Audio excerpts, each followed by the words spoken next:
ಒಂದು ಕ್ಷಣ ವಾಯು ತತ್ವ ಇಲ್ಲದೆ ಬದುಕಕ್ಕಾಗಲ್ಲ. ಕೆಲವ್ರು ಹೇಳ್ಬೋದು ಯೋಗಿಗಳೆಲ್ಲ ಸಮಾಧಿ ಕಟ್ಟಿಸ್ಕೊಂಡು ಕುತ್ಕೊಂಡ್ಬಿಡ್ತಾರೆ, ಅವರು ಏನೋ ಟೆಕ್ನಿಕ್ ಕಂಡಿಡ್ಕೊಂಡಿರ್ತಾರೆ ವಾಯುವನ್ನು ತಗೊಳಕ್ಕೆ, ಬೇರೆ ಟೆಕ್ನಿಕ್ ಇರ್ತದ ಅದಕ್ಕೆ ಹಂಗೆ ಕುತ್ಕೋಬೋದು ಅಷ್ಟೇ. ಆದರೆ ಆಮ್ಲಜನಕ ವಾತಾವರಣದಲ್ಲಿ ಇಲ್ಲ, ನಮಗೆ ಬದುಕೇ ಇಲ್ಲ, ಬದುಕೇ ಇಲ್ಲ. ಇಂತಹ ಬದುಕಿಲ್ಲದ ವಾಯು ತತ್ವದ ಬಗ್ಗೆ ಎಷ್ಟು ಅಲಕ್ಷ್ಯ ಮಾಡ್ತಾರೆ ಅಂದ್ರೆ, ಯಾರೋ ಹೇಳ್ತಾ ಇದ್ರು, ನಾನು ಕಲ್ಗಟ್ಟಿಗೆ ಹೊಸದಾಗಿ ಬಂದಾಗ ಹೇಳ್ತಾ ಇದ್ರು, ಅಥವಾ ಬರಕ್ ಮುಂಚೆನೆ ಹೇಳ್ತಾ ಇದ್ರು, ದಾಂಡೇಲಿಯ ಪೇಪರ್ ಮಿಲ್ಲಿನ ವಾಸನೆ ಕಲ್ಗಟ್ಟಿಗೆವರೆಗೂ ಬರ್ತದಂತ. ಹೌದಾ? ಬರುತ್ತೆ? ನಿಮಗೆಲ್ಲ ಗೊತ್ತಾ? ಅನುಭವಕ್ಕೆ ಬಂದಿದೆಯಾ? ನನಗೆ ಇನ್ನೂ ಅನುಭವಕ್ಕೆ ಬಂದಿಲ್ಲ. ಬೆಳಗ್ಗೆ ಹೊತ್ತು ಅನ್ಸ್ಬೋದು ಅನ್ಸುತ್ತಲ್ಲ, ಬೆಳಗ್ಗೆ ಗೊತ್ತಾಗ್ತದ, ಪಡುಗಾಳಿ ಬಿಟ್ರೆ ಗೊತ್ತಾಗ್ತದೆ. ಸಲ್ಕಿನ್ ಕೊಪ್ಪದಲ್ಲಿದ್ದಾಗ ನನಗೆ ಗೊತ್ತಾಗ್ತಿತ್ತು. 4 ಗಂಟೆಗೆ ಹಂಗೆ ಬೇಗ ಎದ್ದಾಗ ಜೋರಾಗಿ ಉಸಿರಾಟ ಮಾಡಿದ್ರೆ, ದಾಂಡೇಲಿ ಇರೋದು ಎಲ್ಲಿ ಸುಮಾರು ನಿಮಗೆ ಒಂದು 40-45 ಕಿಲೋಮೀಟರ್ ಆಗ್ಬೋದಾ, 53 ಕಿಲೋಮೀಟರ್ ಇದೆ. ಅಲ್ಲಿಂದ ಇಲ್ಲಿಗೆ ಬರ್ತದೆ ವಾಸನೆ, ಪಡುಗಾಳಿ ಬಿಟ್ರೆ ಅಂದ್ರೆ ದಾಂಡೇಲಿಯವ್ರ ಗತಿ ಏನಾಗಿರ್ಬೋದು, ಅಲ್ಲೇ ವಾಸ ಮಾಡ್ತಕ್ಕಂಥವ್ರ ಗತಿ ಏನಾಗ್ತಿರ್ಬೋದು, ಯಾರು ಯೋಚನೆ ಮಾಡ್ತಾ ಇಲ್ಲ. ಈಗ ನನಗೆ ಅದೇ ವಿಚಿತ್ರ ಅನ್ನಿಸ್ತದೆ, ಅವ್ರಿಗೇನು ಶ್ವಾಸಕೋಶ ದೇವ್ರೇನಾದ್ರು ಫೈಬರ್ದೇನಾದ್ರು ಕೊಟ್ಟ? ನಾನು ಫೈಬರ್ದು, ಪ್ಲಾಸ್ಟಿಕ್ಕಿಂದು. ಯಾಕೆ ಡೆಲ್ಲಿಲಿ ಹೋಗಿದ್ದೆ ನಾನು. ಡೆಲ್ಲಿಗೆ ಹೋದಾಗ ಅಲ್ಲಿ ಕರೋಲ್ ಭಾಗ್ ಅಂತ ಒಂದು ದಟ್ಟ ಅತ್ಯಂತ ಡೆನ್ಸಿಟಿ ಇರುವಂತಹದ್ದು, ಪೀಪಲ್ ಏನೋ ಜನಸಂಖ್ಯೆ ದಟ್ಟವಾಗಿ ವಾಸ ಮಾಡ್ತಕ್ಕಂಥ ಪ್ರದೇಶ ಡೆಲ್ಲಿ. ಅದರಲ್ಲಿ ಕರೋಲ್ ಭಾಗಲ್ಲಿದ್ದೆ. ಅಲ್ಲಿ ಅಡ್ಡಾಡ್ಕೊಂತ ಹೀಗೆ ಹೋದ್ರೆ ಅಲ್ಲಿ ಕೆಲವು ಜನ ವಾಸ ಮಾಡ್ತಿದ್ದಾರೆ, ಈಗಲೂ ಇದಾರೋ ಇಲ್ಲೋ ಗೊತ್ತಿಲ್ಲ, ಈಗಲೂ ಇರಬಹುದು. ಈ ಮೋರಿ ಗಟಾರಗಳ ಕಟ್ಟೆ ಇರ್ತಾವಲ್ಲ, ಗಟಾರಗಳ ಕಟ್ಟೆ ಮೇಲೆ ಅವ್ರ ಜೀವನ, ಎಷ್ಟೋ ಜನರ ಜೀವನ ಗಟಾರಗಳ ಕಟ್ಟೆ ಮೇಲೆ. ಅಲ್ಲೇ ಎಲ್ಲ ಸಂಸಾರನೂ ಅಲ್ಲೇ, ಹೆರಿಗೆನೂ ಅಲ್ಲೇ, ಎಲ್ಲದೂ ಅಲ್ಲೇ.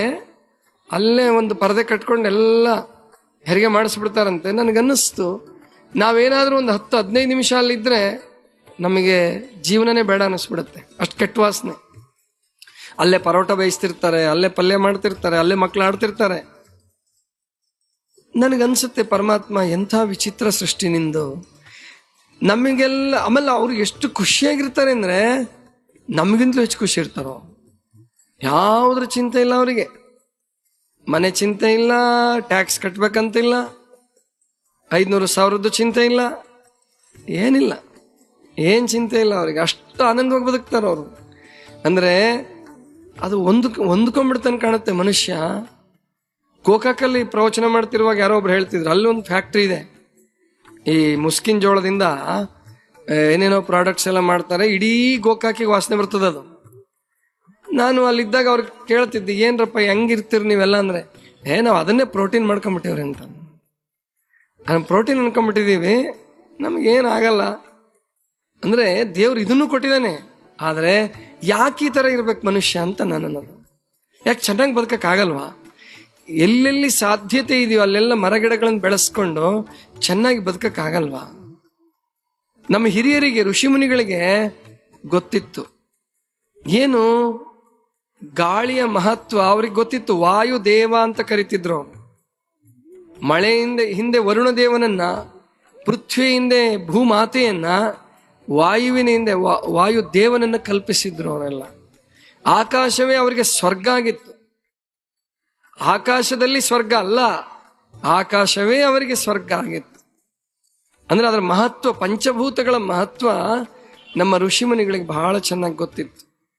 ಅದಕ್ಕೆ ಒಂದು ಮಾತು ಹೇಳ್ತಾರೆ ಅವರು, ವಾತೋ ಹಿ ಪ್ರಾಣ ಉಚ್ಯತೆ, ವಾತೋ ಹಿ ಪ್ರಾಣ ಉಚ್ಯತೆ. ಉಪನಿಷತ್ತುಗಳಲ್ಲಿ, ವೇದಗಳಲ್ಲಿ ಘೋಷಣೆ ಮಾಡ್ತಾರೆ, ವಾತೋ ಹಿ ಪ್ರಾಣ ಉಚ್ಯತೆ. ವಾತ ಅಂದ್ರೆ ಗಾಳಿ, ಗಾಳಿಯೇ ಪ್ರಾಣವಾಗಿದೆ, ಗಾಳಿಯೇ ಪ್ರಾಣವಾಗಿದೆ. ವಾತೋ ಹಿ ಪ್ರಾಣ ಉಚ್ಯತೆ. ಆವಾತವಾಯಿ ಭೇಷಜಂ ವಿವಾತವಾಹೇ ಯದ್ರಪಃ. ಬಹಳ ಚೆನ್ನಾಗಿ ಹೇಳ್ತಾನೆ, ವಾತೋ ಹಿ ಪ್ರಾಣ ಉಚ್ಯತೆ ಅಂತ ಹೇಳ್ಬಿಟ್ಟು ಮುಂದೆ ಹೇಳ್ತಾನೆ, ಆವಾತವಾಯಿ ಭೇಷಜಂ. ಭೇಷಜಂ ಅಂದ್ರೆ ಔಷಧಿ ಅಂತ. ಭೇಷಜ ಅಂದ್ರೆ ಸಂಸ್ಕೃತದಲ್ಲಿ ಔಷಧಿ, ದವಾ. ಹಿಂದಿಲೇನು ದವಾ ಅಂತಾರಲ್ಲ, ಸಂಸ್ಕೃತದಲ್ಲಿ ಭೇಷಜ ಅಂತ ಹೇಳ್ತಾರೆ.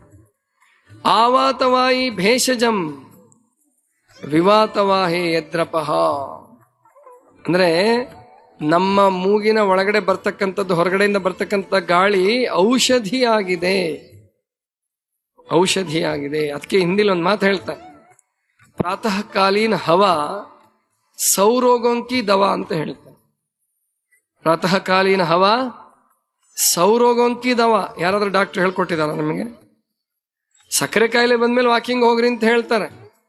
ಆದ್ರೆ ನಿಜವಾಗಿ ಬೆಳಿಗ್ಗೆ ಉಸಿರಾಡ್ತಕ್ಕಂಥದ್ದು ಇದೆಯಲ್ಲ, ಅದು ನೂರಾರು ರೋಗಗಳಿಗೆ ಔಷಧಿಯಾಗಿ ಕೆಲಸ ಮಾಡುತ್ತೆ. ಪ್ರಾತಃ ಕಾಲೀನ ಹವಾ ಸೌರೋಗಂಕಿ ದವಾ. ಹೆಣ್ಮಕ್ಳಲ್ಲಿ ಒಂದು ಬಹಳ ದೊಡ್ಡ ಸಮಸ್ಯೆ ಬರ್ತದೆ, ರಕ್ತಹೀನತೆ. ಹೆಮೋಗ್ಲೋಬಿನ್ ಕಡಿಮೆ ಆಗಿದೆ, HB ಕಡಿಮೆ ಆಗಿದೆ ಅಂತ ಕೇಳ್ತಿರ್ತೀರಿ ನೀವು. ಏನಕ್ಕೆ ಕಡಿಮೆ ಆಗ್ತದೆ? ಅದು ಸರಿಯಾಗಿ ಆಮ್ಲಜನಕವನ್ನು ತೆಗೆದುಕೊಳ್ಳದೆ ಇರೋದ್ರಿಂದ. ನೋಡಿದ್ರೆ 70 kg 80 kg ಇರ್ತಾರೆ, ದಪ್ಪನೇ ಇರ್ತಾರೆ, ಆದ್ರೆ ಎನಿಮಿಕ್ ಅಂತ ಹೇಳ್ತಿರ್ತಾರೆ, ರಕ್ತಹೀನತೆಯಿಂದ ಬಳಲ್ತಿರ್ತಾರೆ.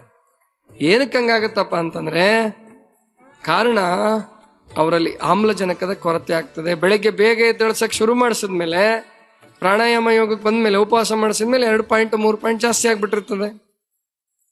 ಆದ್ರಿಂದ ನಾವಿಲ್ಲಿ ತಿಳ್ಕೋಬೇಕು, ಬೆಳಗ್ಗೆ ಉಸಿರಾಟ ಮಾಡೋದನ್ನ ಮಕ್ಳಿಗೆ ಚೆನ್ನಾಗಿ ಹೇಳ್ಕೊಡ್ಬೇಕು. ಎಷ್ಟೋ ಜನ ಮಕ್ಳಿಗೆ ಉಸಿರಾಡೋದೇ ಗೊತ್ತಿಲ್ಲ, ಬಾಯಲ್ಲಿ ಉಸಿರಾಡ್ತಿರ್ತಾವ, ಹೌದಲ್ವಾ? ಯಾಕೆ ಬಾಯಲ್ಲಿ ಉಸಿರಾಡ್ತಿರ್ತವೆ? ಅವ್ ಗೊತ್ತಿಲ್ಲ. ಮೂಗಲ್ ಉಸಿರಾಟ ಮಾಡಿದ್ರೆ ಚೆನ್ನಾಗಿ ಒಳ್ಳೆ ಗಾಳಿ ಹೋಗುತ್ತೆ ಅಂತ ಗೊತ್ತಿಲ್ಲ. ಮತ್ತೆ ಮೂಗಲ್ ಉಸಿರಾಟ ಮಾಡಕ್ ಜಾಗೂ ಇಲ್ಲ ಅವ್ರ ಹತ್ರ. ಕೆಲವು ಮಕ್ಳು ಮೂಗು ತುಂಬ ಬರೀ ಕಫ ತುಂಬ್ಕೊಂಡ್ಬಿಟ್ಟಿರ್ತದೆ, ಮಾತಾಡೋದ್ರಲ್ಲೆಲ್ಲ ಕಫ ವ್ಯಕ್ತ ಆಗ್ತಿರ್ತದೆ. ಕಾರಣ ಏನಪ್ಪಾ ಅಂತಂದ್ರೆ ಬರೀ ಬೇಕರಿ ಐಟಮ್ಸು, ಜಂಕ್ ಫುಡ್. ಹೌದಲ್ರವ ತಾಯಂದ್ರೆ? ಮೈದಾ ಹಿಟ್ಟಿನ ಪದಾರ್ಥಗಳು. ಮೈದಾ ಹಿಟ್ಟು ಬಹಳ ಖುಷಿ ಅಲ್ಲ ನಿಮಗೆ? ಮೈದಾ ಹಿಟ್ಟು ಬಗ್ಗೆ ಕೇಳಿದ್ರೆ ಬಹಳ ಸಂತೋಷ ಆಗ್ತದೆ. ಮೈದಾ ಹಿಟ್ಟು ಬಹಳ ಕೆಟ್ಟದ್ದು ಮನುಷ್ಯನಿಗೆ, ಬಿಳಿ ವಿಷ ಅಂತ ಕರೀತಾರೆ ಅದಕ್ಕೆ. ಅದನ್ನ ನೀವು ಮಕ್ಕಳಿಗೆ ಹೆಚ್ಚೆಚ್ಚು ತಿನ್ಸಿದ್ರೆ ಏನಾಗತ್ತೆ? ತಮಾಷೆಗೆ ಹೇಳ್ಬಿಡ್ತೀನಿ, ಈ ಮೈದಾ ಹಿಟ್ಟನ್ನ ನೀವು ಇನ್ನೊಂದ್ ಕಡೆ ಬಳಸ್ತೀರಿ ಗೊತ್ತಾ? ಈಗ ಫಂಕ್ಷನ್ಸ್ ಇದ್ರೆ, ಕಲರ್ ಪೇಪರ್ ಅಂಟಿಸೋದಿದ್ರೆ, ಪೋಸ್ಟರ್ಸ್ ಅಂಟಿಸೋದಿದ್ರೆ, ಏನಂತ ಗಮ್ ತಯಾರು ಮಾಡ್ತಿರಲ್ಲ, ಸರಿ ಅಂತಿರಲ್ಲ. ಸರಿ ತಯಾರು ಮಾಡೋದು ಯಾವ್ದ್ರಲ್ಲಿ? ಜೋಳದ ಹಿಟ್ಟಲ್ಲ, ಮೈದಾ ಹಿಟ್ಟಲ್ಲ? ಮೈದಾ ಹಿಟ್ಟಲ್ಲಿ ತಯಾರು ಮಾಡ್ತೀರಿ. ಯಾಕೆ? ಒಂದ್ಸಾರಿ ಅಂಟಿಸಿದ್ರೆ ಕಾರ್ಯಕ್ರಮ ಮುಗಿದ್ರು ಅದ್ರ ಅಂಟು ಬಿಟ್ರಂಗಿಲ್ಲ, ಹೌದಾ? ಕೆಳಗಡೆ ಭಾಗ ಎಲ್ಲ ಹರಿದೋಗಿರುತ್ತೆ ಬಣ್ಣದ ಪೇಪರ್ದು, ಆದ್ರೆ ಮೇಲ್ಗಡೆ ಭಾಗ ಬಿಟ್ರಂಗಿಲ್ಲ, ಅಷ್ಟು ಗಟ್ಟಿಯಾಗಿ ಹಿಡಿಯುತ್ತದೆ ಅದು.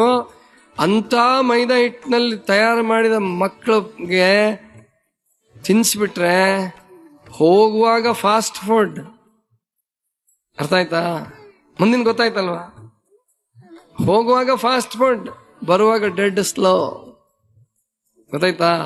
ಆದ್ರಿಂದ ಮೈದಾ ಹಿಟ್ಟಿನ ಪದಾರ್ಥಗಳನ್ನು ತಿನ್ನಿಸಬಾರ್ದು, ಕಫ ಜಾಸ್ತಿ ಆಗ್ತದೆ, ಅದೇ ಉಸಿರಾಟಕ್ಕೆ ತೊಂದರೆ ಕೊಡ್ತದೆ. ಅದಕ್ಕೆ ಮಕ್ಕಳು ಯಾಕೆ ಚುರುಕಾಗಿರಲ್ಲ? ಬುದ್ಧಿವಂತರಿರ್ತಾರೆ, ಆದ್ರೆ ಅವ್ರಿಗೆ ಖುಷಿ ಇರಲ್ಲ, ಜೀವನದಲ್ಲಿ ಖುಷಿ ಇರಲ್ಲ, ಚುರುಕಿರಲ್ಲ. ಬುದ್ಧಿವಂತಿಕೆ ಬೇರೆ, ಎಕ್ಸಾಮಲ್ಲಿ ಮಾರ್ಕ್ಸ್ ತೆಗೆದುಕೊಳ್ಳೋದು ಬೇರೆ, ಆದ್ರೆ ಜೀವನದಲ್ಲಿ ಖುಷಿಯಾಗಿರೋದು, ಸಂತೋಷವಾಗಿರೋದು ಬೇರೆ.